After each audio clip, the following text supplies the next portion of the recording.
السلام علیکم معزز سامعین حضرات، پیش خدمت ہے بحر اسود کے اس پار قسط نمبر 5۔ معزز سامعین، آئیے چلتے ہیں مسلمانوں کے مقدونیہ پر قبضہ کے 20 سال بعد۔ یک لخت گھوڑوں کے ہنانے کی آواز فضا میں گونجی اور پھر ایک زوردار دھماکہ سنائی دیا۔ تیز رفتار بگھی نے ایک معصوم بچی کو کچل دیا تھا۔ بچی کھلی سڑک پر پڑی کسی ذبح ہوتے ہوئے جانور کی طرح تڑپ رہی تھی۔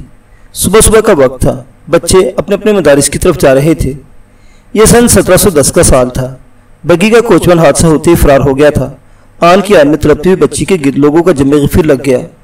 یاسمین سڑک کے بیچ خون میں لت پت تڑپ رہی تھی۔ لوگ بگھی کے کوچوان کو برا بھلا کہنے لگے، لیکن کسی نے ابھی تک تڑپتی ہوئی بچی کو ہاتھ لگانے کی تکلیف گوارا نہ کی تھی۔ پورا ہجوم پھٹی پھٹی آنکھوں سے بچی کو دیکھ رہا تھا۔ یاسمین کی حالت دیکھ کر اس کی ہمجولی لڑکیاں بری طرح چیخ رہی تھی۔ انہوں نے چیخ کر آسمان سر پر اٹھا لیا۔ یاسمین کی عمر زیادہ سے زیادہ 12-13 سال رہی ہوگی۔ مان بگھی کا پردہ سرکا اور ایک ادھیڑ عمر خاتون نے باہر جھانکا۔ ادھیڑ عمر خاتون کا چہرہ مارے خوف کے ہلدی کی طرح زرد تھا۔ ادھیڑ عمر خاتون بگھی کا پردہ سرکا کر باہر نکل آئی۔ اس کے جسم پر بہترین تراش کا لباس تھا۔ لوگوں نے ادھیڑ عمر امیر خاتون کو بگھی سے باہر آتے دیکھا تو آپس میں چمگویاں کرنے لگے۔ یاسمین ابھی تک تڑپ رہی تھی۔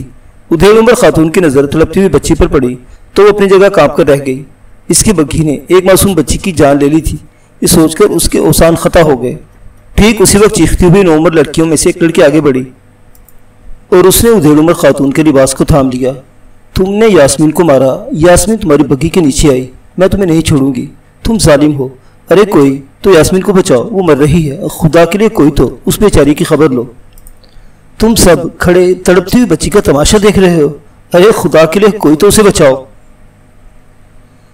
یاسمین کی ایک سہیلی شکیلا حواس باختہ ہو چکی تھی۔ وہ پاگلوں کی طرح گلا پھاڑ پھاڑ کر چیخ رہی تھی۔ اس نے ادھیڑ عمر خاتون پر اپنا غصہ اتارنا چاہا، لیکن فوراً اسے یاسمین کا خیال آ گیا۔ چنانچہ اسے لوگوں کی مدد کو پکارنا شروع کر دیا۔ یاسمین کے توجہ دلانے پر سویا مجمع جیسے جاگ اٹھا۔ بہت سے مرد بچی کی طرف دوڑے۔ ایک نوجوان تیزی سے تڑپتے ہوئے یاسمین کے نزدیک آیا اور اسے لپک کر یاسمین کو اپنے بازو میں اٹھا لیا۔ معصوم بچی کسی گڑیا کی طرح ہلکی پھلکی تھی۔ نوجوان نے تڑپتے ہوئے یاسمین کو اسی بگھی کی پیچھے نشست پر لٹا دیا اور خود بڑی تیزی سے گھوم کر بگھی کی اگلی طرف کو نکل آیا۔ وہ خود کوچوان کی نشست پر بیٹھنا چاہتا تھا تاکہ فوری طور پر بگھی کے گھوڑوں کو حرکت میں لا سکے۔ وہ جلد سے جلد زخمی بچی کو کسی شفا خانے تک پہنچانا چاہتا تھا، اس سے پہلے کہ نوجوان کوچوان کی نشست پر بیٹھ کر بگھی کو دوڑاتا۔ معصوم یاسمین کی وہی سہیلی جو سب سے زیادہ چیخ رہی تھی اچھل کر بگھی کے اگلے حصے میں سوار ہو گئی۔ کسی نے کہا اس بچی کو فوری طور پر شہر کے بڑے شفا خانے میں لے جایا جائے۔ ادھیڑ عمر خاتون احمقوں کی طرح ایک ایک شخص کا منہ دیکھ رہی تھی۔ جو ہی بگھی روانہ ہونے لگی، ادھیڑ عمر خاتون جیسے اپنے خیالوں سے بیدار ہو گئی۔ اس نے چونک کر اپنے ارد گرد کھڑے مجمع کی طرف دیکھا اور یہ سوچ کر کہ بگھی کے چلے جانے کے بعد وہ اتنے بڑے مجمع کے درمیان اکیلی رہ جائے گی، حرکت کرتی ہوئی بگھی کے پیچھے دوڑی اور پھر بڑی مشکل سے چلتی ہوئی بگھی میں سوار ہو گئی۔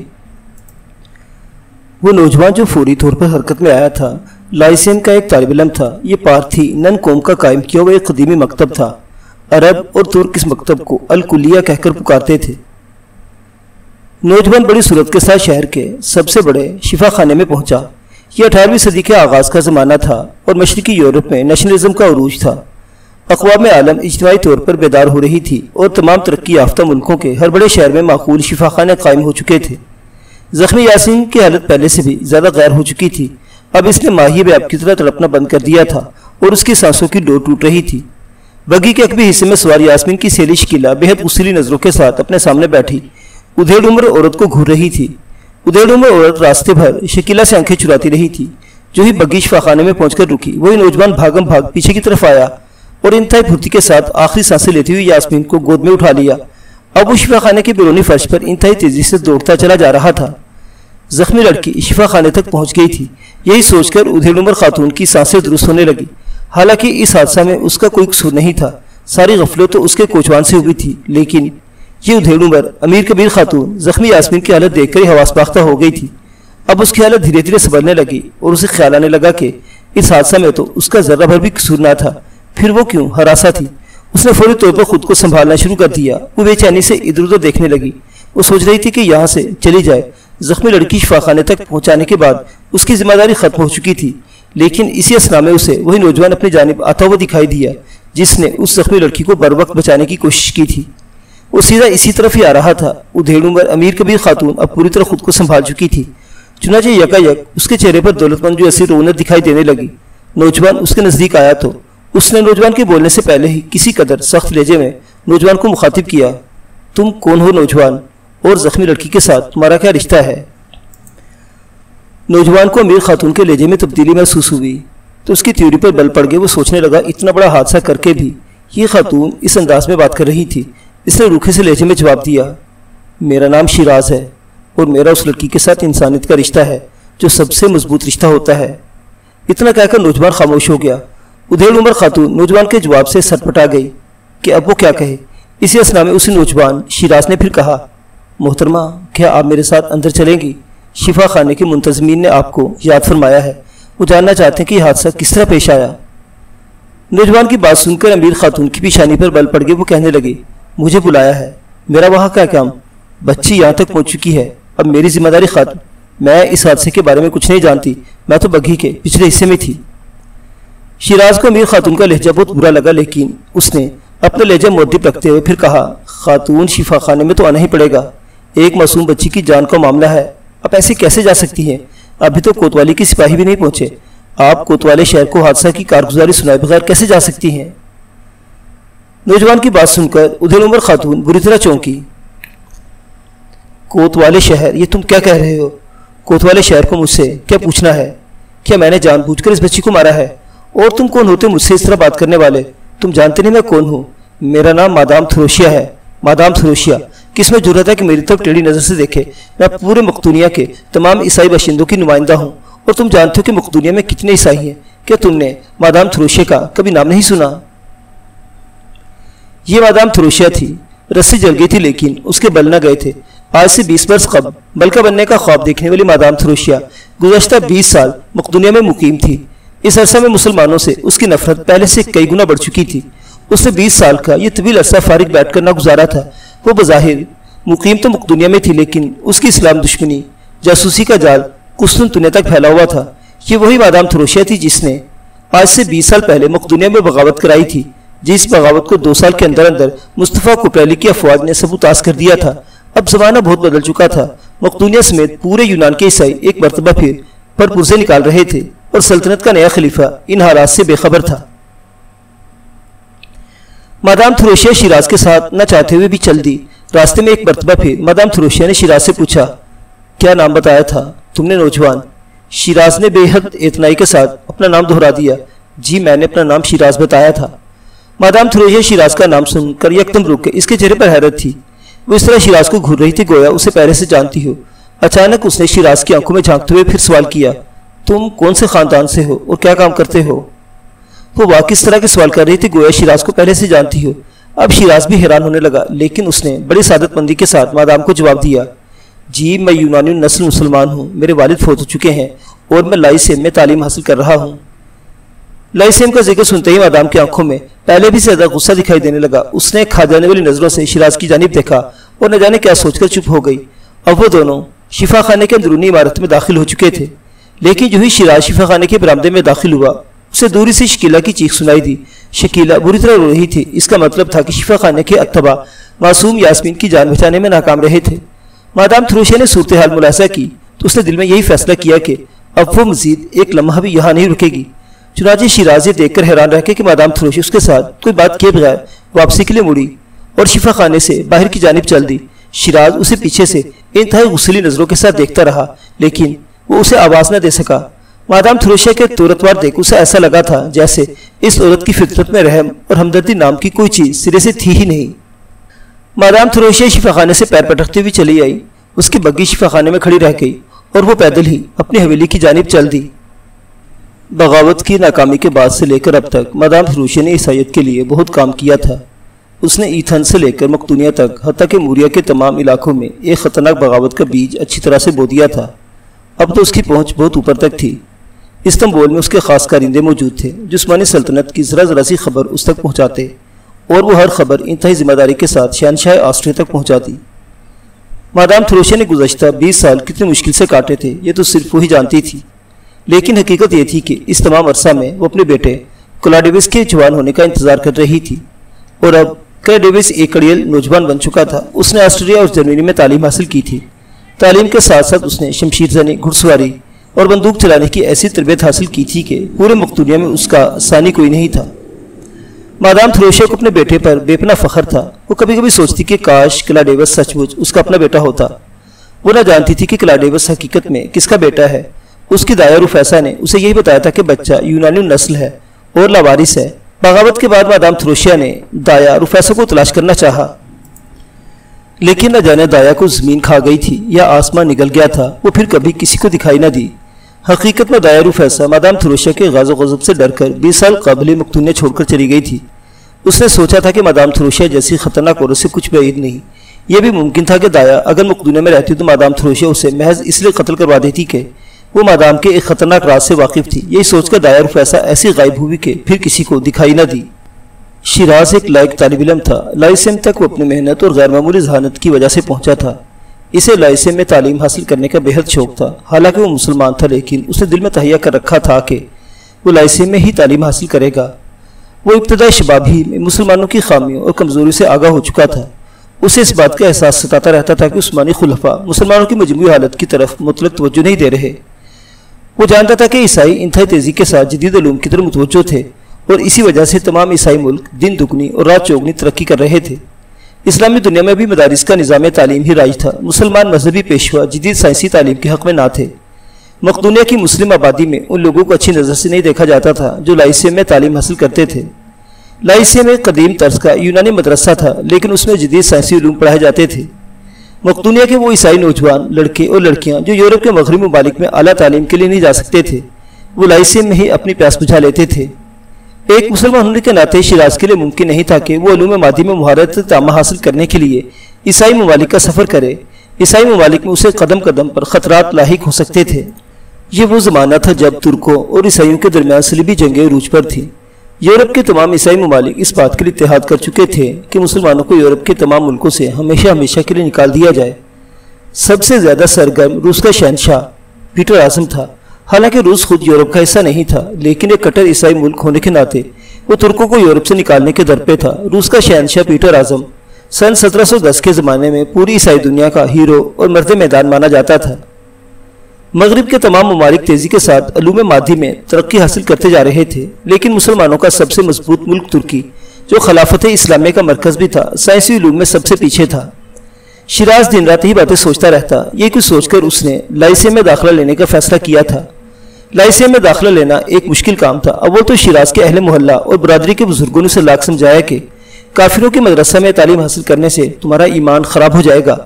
دوسرے خود لائسیم کے مکتب میں اسے داخلہ ملنا ایک دشوار عمل تھا۔ یہ مکتب ایک پارتھی نن نے ایک صدی قبل قائم کیا تھا۔ پارتھی نن ان یونانیوں کو کہا جاتا تھا جو آج تک اپنے قدیم یونانی مذہب پر قائم تھے۔ یہ لوگ عیسائی بھی نہ ہوئے تھے اور ابھی تک اپنے قدیمی دیوتاؤں کی پوجا کیا کرتے تھے۔ شیراز نے لائسیم میں داخلہ لینے کے لیے کن کن مشکلات کا سامنا کیا، یہ تو صرف وہی بتا سکتا تھا۔ سائنس، ریاضی، علم فلکیات، قانون اور فلسفہ اس کے محبوب موضوعات تھے۔ جماعت میں دوسرے طلبہ اسے افلاطون کہا کرتے تھے۔ شیراز کے والد عرصہ ہوا اس دار فانی سے کوچ کر گئے تھے اور والدہ ان پڑھ گھریلو خاتون تھی۔ شیراز سے بڑی ایک بہن تھی نورین نے اسلامی درسگاہ میں تعلیم حاصل کی تھی اور اب طالبات کے ایک مدرسہ میں معلمہ کے فرائض سر انجام دے رہی تھی۔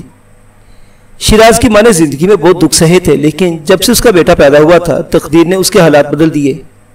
ابھی اس کے بچے چھوٹے چھوٹے ہی تھے کہ شیراز کی والدہ اور والد مالدار ہو گئے اور غربت و افلاس کا عذاب ان کے سروں سے ہمیشہ ہمیشہ کے لیے ٹل گیا۔ یہی وجہ تھی کہ شیراز کی ماں سغرا نے اپنے دونوں بچوں یعنی بیٹے اور بیٹی کو اچھی تعلیم و تربیت دلوائی تھی، اور اس کا بیٹا اپنی مرضی سے لائسیم میں تعلیم حاصل کر رہا تھا۔ وہ جانتی تھی کہ اس کا بیٹا ایک سچا مسلمان ہے اور چاہتا ہے کہ مسلمانوں کے پاس بھی وہی سائنسی طاقت آ جائے جیسی مغرب کے عیسائی ملکوں کے پاس آ چکی ہے۔ یہی وجہ تھی کہ اس نے شیراز کو لائسیم میں تعلیم حاصل کرنے سے منع نہیں کیا۔ 3 افراد پر مشتمل یہ مختصر سا خاندان اپنے حالات پر بہت خوش تھا۔ شیراز کی شخصیت بے حد پرکشش تھی۔ لیاقت و ذہانت کے ساتھ ساتھ اس کی مردانہ وجاہت بھی ہر کسی کو اس کی طرف متوجہ کر لیتی۔ ہنسنا اور ہنسانا تو اس کا من پسند مشغلہ تھا۔ یہی وجہ تھی کہ تمام طلبہ، خواہ وہ لڑکیاں ہوں یا لڑکے یا اساتذہ، اس کے قریب رہ کر اچھا محسوس کرتے تھے۔ شیراز کا سب سے زیادہ قریبی تعلق لائسیم کے ایک پارتھی نن معلم پاتھے اوڈیسا سے تھا۔ فلسفے کے گھنٹے میں اساتذہ کے ساتھ اس کی اچھی خاصی مکالمہ بازی ہوتی وہ کسی نقطے پر سوال کرتا تو انتہائی مہارت کے ساتھ سوال میں سے سوال نکالتا چلا جاتا۔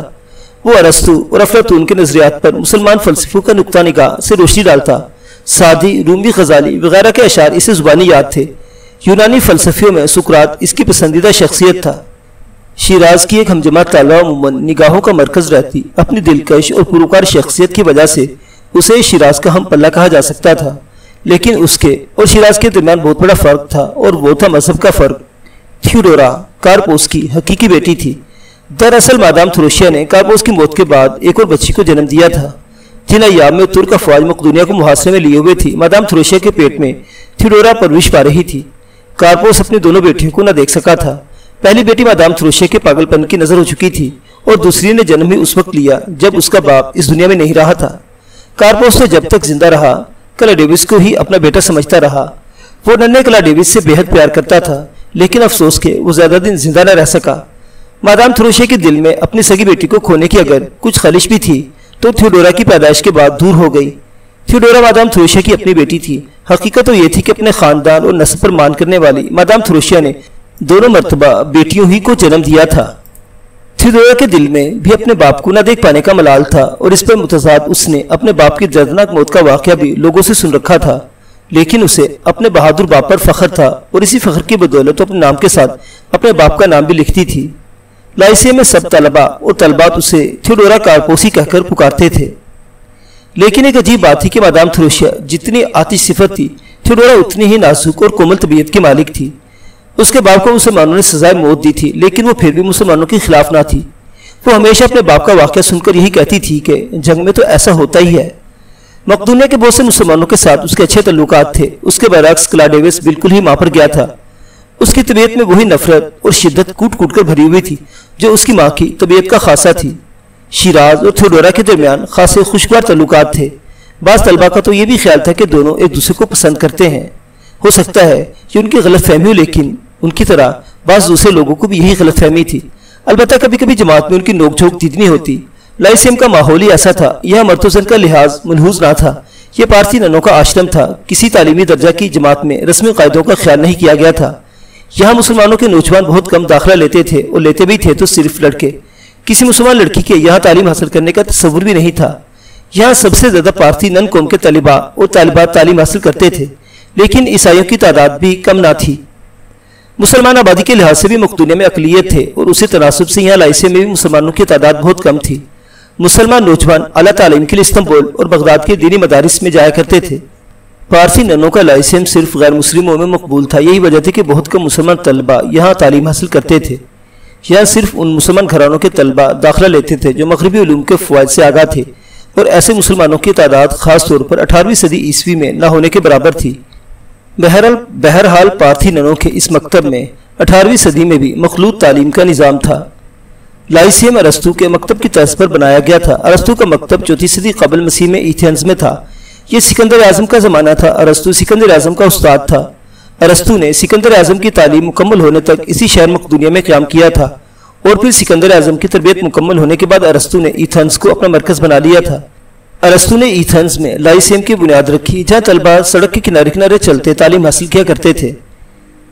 یہی وجہ تھی کہ اس مکتب کے طلباء کو چلتے پھرتے طلباء کہا جاتا تھا۔ گزشتہ صدی میں مقدونیہ کے ایک پارسی نن عالم نے اپنی پرانی ثقافت کو زندہ کرنے کا عزم کیا، اور یہ فیصلہ کیا کہ وہ لائسیم کی بنیاد رکھے گا۔ ارسطو کے مکتب میں بھی فلسفہ، سائنس، حیاتیات، ارتقاء، ریاضی اور منطقی تعلیم دی جاتی تھی۔ لائسیم میں ان موضوعات کی اعلیٰ تعلیم کا اہتمام تھا۔ مکتب میں زیادہ تر پارسی نن عالم ہی استاد تھے۔ کچھ انگریز پروفیسر بھی تعینات تھے جو جدید علوم کی تعلیم دیتے تھے۔ شیراز اور تھیوڈورا کی بحث خوب جمتی تھی۔ دونوں طرف سے بھرپور دلائل دیے جاتے تھے۔ تھیوڈورا شیراز کی ذہانت کا لوہا مانتی تھی، لیکن وہ خود بھی کسی سے کم نہ تھی۔ دونوں کے درمیان زیادہ تر اسلام اور عیسائیت کے موضوع ہی بحث رہتے تھے۔ کبھی کبھار بحث کا رخ مڑتا اور دونوں ایک دوسرے کو نشانہ بنانے لگتے۔ ایک مرتبہ شیراز نے اپنی گفتگو کے دوران کہا، محترم پاتھے، محترم تھیوڈورا کارپوس کی شخصیت اتنی زوردار ہے کہ ان کا نام تھیوڈورا کارپوس کے بجائے زورا کارپوس ہونا چاہیے تھا۔ شیراز کی چوٹ کافی خوبصورت تھی۔ پوری جماعت کا کہکہا نکل گیا۔ محترم پاتھے، شیراز صاحب کو معلوم ہونا چاہیے کہ زورا کارپوس فرعونوں کے لیے تعزیانہ ہوتی ہے۔